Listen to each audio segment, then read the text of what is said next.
Good morning, students. Our today's topic in arithmetic progression is open end classes. मतलब खुले सिरों वाले वर्ग.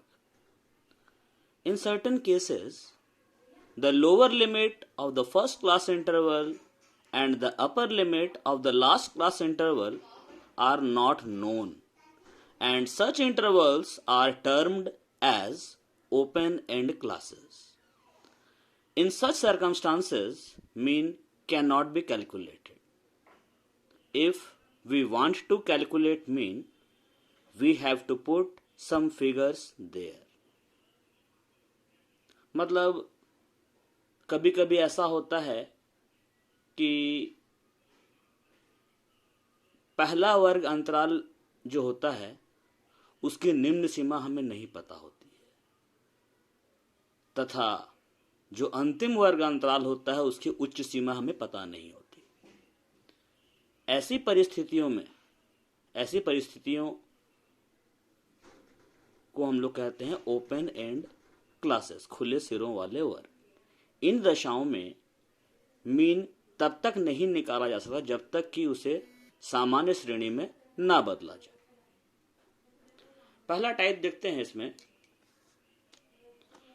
If class intervals are of equal magnitude, then the class should be made accordingly. अगर वर्गों के बीच का अंतराल एक समान है तो उसी अनुसार वर्ग बनाए जाएंगे. उदाहरण के लिए मान लेते हैं, एग्जाम्पल दिया हुआ है below 10, 10 to 20, 20 to 30, 30 to 40, above 40.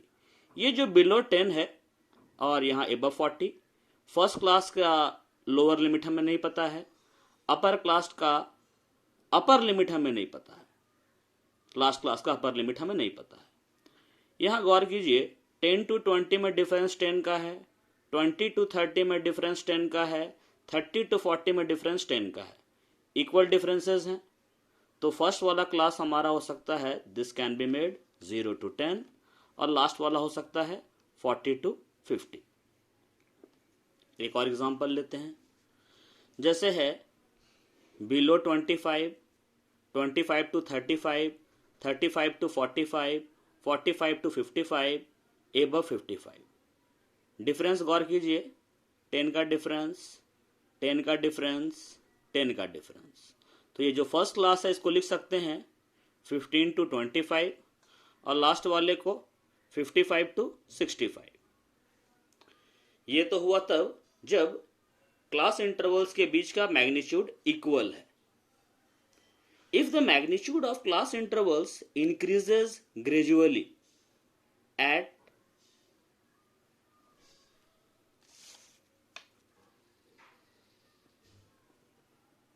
at an even rate, then the same pattern should be adopted. जैसे इस उदाहरण में देखिए,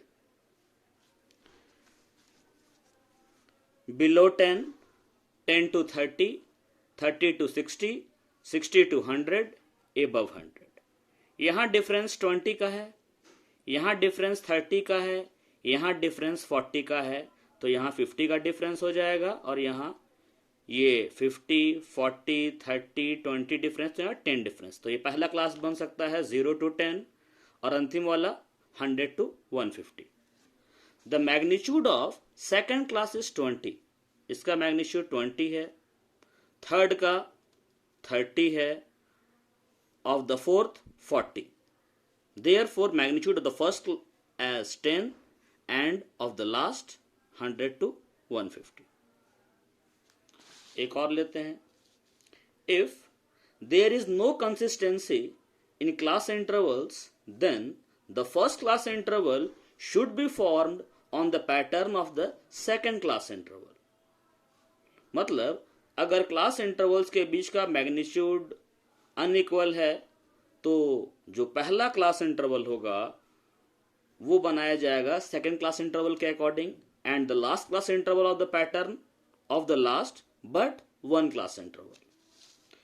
below 30, 30 to 45, 45 to 70, 70 to 100 above 100।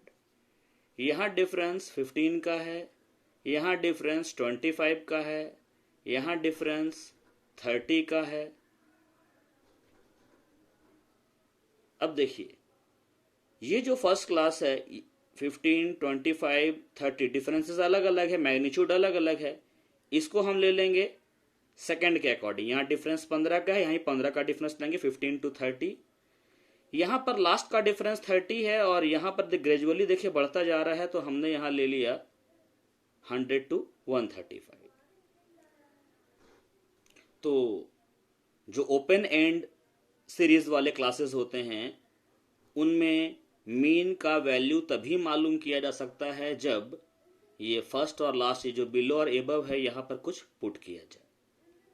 तो बाकी जो दिए हुए क्लासेस हैं उनके अकॉर्डिंग ये फर्स्ट और लास्ट क्लास पुटअप कर लिया जाएगा और तब मीन कैलकुलेट किया जाएगा। इंक्लूसिव सीरीज की बात करते हैं। इंक्लूसिव क्लास इंटरवल्स, समावेशी वर्ग अंतराल। अब पहले हम लोग समझ लेते हैं इंक्लूसिव और एक्सक्लूसिव का डिफरेंस क्या है। जैसे क्लास है 0 to 9, 10 to 19, 20 to 29, 30 to 39।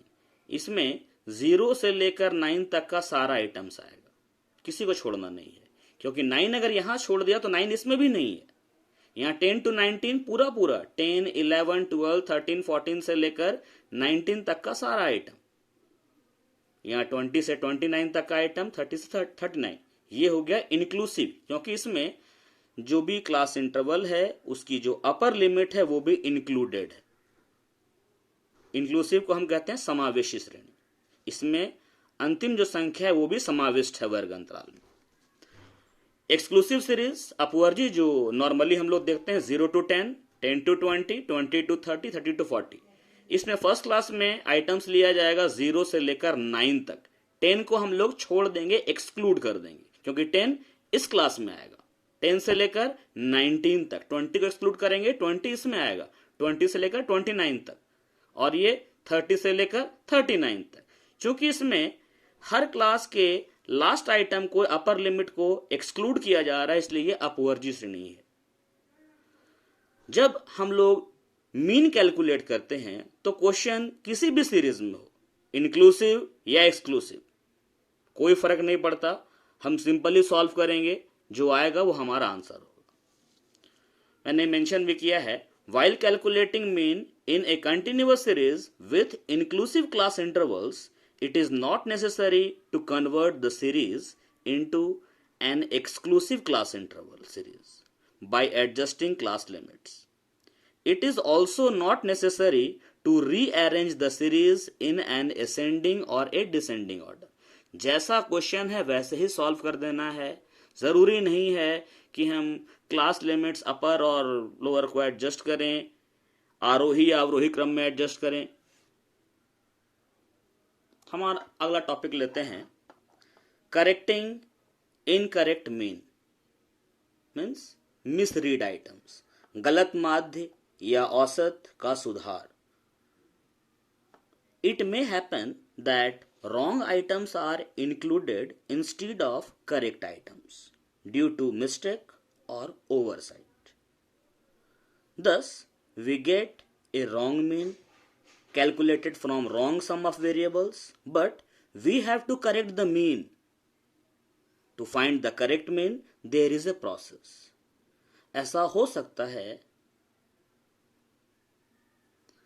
कि करेक्ट आइटम्स के जगह पर गलती से अनजाने में गलत आइटम्स को इंक्लूड कर लिया जाए। अगर ऐसा हम करते हैं तो जो हमारा मीन आएगा वो भी गलत होगा, लेकिन हमें तो मीन सुधारना है। तो करेक्ट मीन, सही माध्य निकालने की प्रक्रिया क्या है? पहला चरण, फर्स्ट स्टेप है find incorrect summation x. Incorrect summation X कैसे निकलेगा? ये summation x x bar into N. क्यों ऐसा किया हमने? चूंकि एक्स बार इक्वल टू होता है summation x by N, therefore summation X equal to X bar into N. जब हम इनकरेक्ट समेशन एक्स मतलब वेरिएबल्स का रॉन्ग टोटल जब मालूम कर लेंगे, दूसरा स्टेप हमारा है correct summation X. Correct summation X कैसे निकालेंगे? स्टेप 1 में जो इनकरेक्ट समेशन एक्स है, मतलब वेरिएबल्स का जो रॉन्ग टोटल है उसको लिया, उसमें से रॉन्ग आइटम्स को माइनस करना है और करेक्ट आइटम्स को प्लस करना है। इस तरीके से हमारा करेक्ट समेशन एक्स आ जाएगा। और तीसरा स्टेप हम मीन निकालेंगे। Correct mean equal to corrected summation X divided by N. Example लेते हैं एक।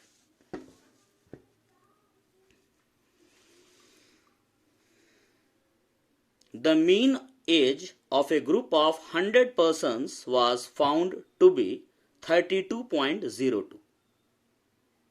Later, it was discovered that age 57 was misread as 27. Find the correct mean. 100 persons हैं, 100 व्यक्ति हैं, उनका एक समूह है और उन 100 व्यक्तियों की औसत उम्र 32.02 है। बाद में यह पाया गया कि एक उम्र जो कि 57 है उसे गलती से 27 पढ़ लिया गया। हमें सही माध्य की गणना करनी है। प्रश्न में दिया हुआ है n equal to 100 number of items, x bar जो कि गलत वाला मीन है, रॉन्ग मीन 32.02। तो चूंकि x bar equal to summation x by N, therefore summation x equal to x bar into n. x bar 32.02 into n 100, 3202। ये हमारा क्या निकला? इनकरेक्ट यानी कि रॉन्ग समेशन x 3202। अब हम निकालेंगे करेक्ट समेशन x। जो हमारा इनकरेक्ट समेशन x है, इसमें से रॉन्ग आइटम को माइनस करेंगे और करेक्ट आइटम को प्लस करेंगे। 3202 रॉन्ग आइटम्स का समेशन है, इसमें रॉन्ग आइटम को माइनस किया गया और करेक्ट आइटम को प्लस किया गया। 27 रॉन्ग आइटम था, माइनस किया हमने, 57 करेक्ट आइटम प्लस किया हमने। इस तरह हमारा करेक्ट समेशन एक्स आया 3232। अब करेक्ट एक्स बार निकालना है। Correct summation x by n. Correct summation x है 3232, एन हमारा 100 है, सॉल्व करने पर 32.32। एक और क्वेश्चन देखते हैं।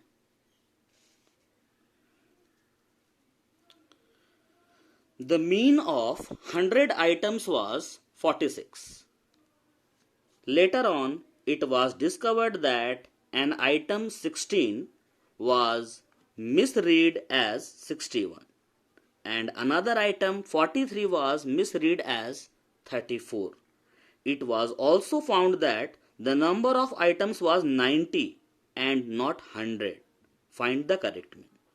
100 items का मीन 46 है, 100 मदों का माध्य 46 है। बाद में यह पाया गया कि एक आइटम, एक मद जिसका मूल्य 16 है उसको गलती से 61 पढ़ लिया गया और एक दूसरा आइटम, दूसरी मद जिसका मूल्य 43 है उसे गलती से 34 पढ़ लिया गया। यह भी पाया गया कि मदों की संख्या 90 है न कि 100। हमें करेक्ट मीन निकालना है, सही माध्य निकालना है। पहले हम मालूम करते हैं wrong aggregate of 100 items. 100 items का wrong total, wrong summation X. N हमारा 100 है, X bar 46, N into X bar पहले पिछले एग्जाम्पल में हमने सॉल्व किया, 4600 आया। अब हम निकालेंगे correct summation x. Wrong summation x हमने लिया, इसमें से रॉन्ग आइटम्स को माइनस करेंगे और करेक्ट आइटम्स को प्लस करेंगे। रॉन्ग समेशन एक्स हमारा 4600, रॉन्ग आइटम्स लिया गया है 61 और 34 और करेक्ट ये माइनस कर दिया हमने रॉन्ग आइटम्स और करेक्ट आइटम 16 और 43 को प्लस कर दिया। तो हमारा करेक्ट समेशन एक्स आया 4564। अब करेक्ट नंबर ऑफ आइटम्स यानी कि करेक्ट एन है हमारा 90। तो करेक्ट मीन क्या होगा? Formula correct summation x by correct n, मतलब कि summation x by n. Summation x हमारा जो करेक्ट वाला है 4564 और एन हमारा 90 है करेक्ट वाला। इसको हमने सॉल्व किया 50.71। तो ये हमने देखा कि जो इनकरेक्ट मीन उसको करेक्ट कैसे करते हैं। अगले क्लास में हम लोग अगला टॉपिक जो है, जैसे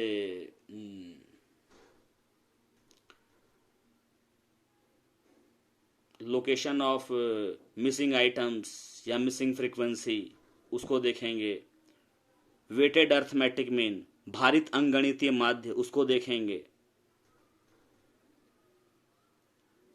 थैंक यू।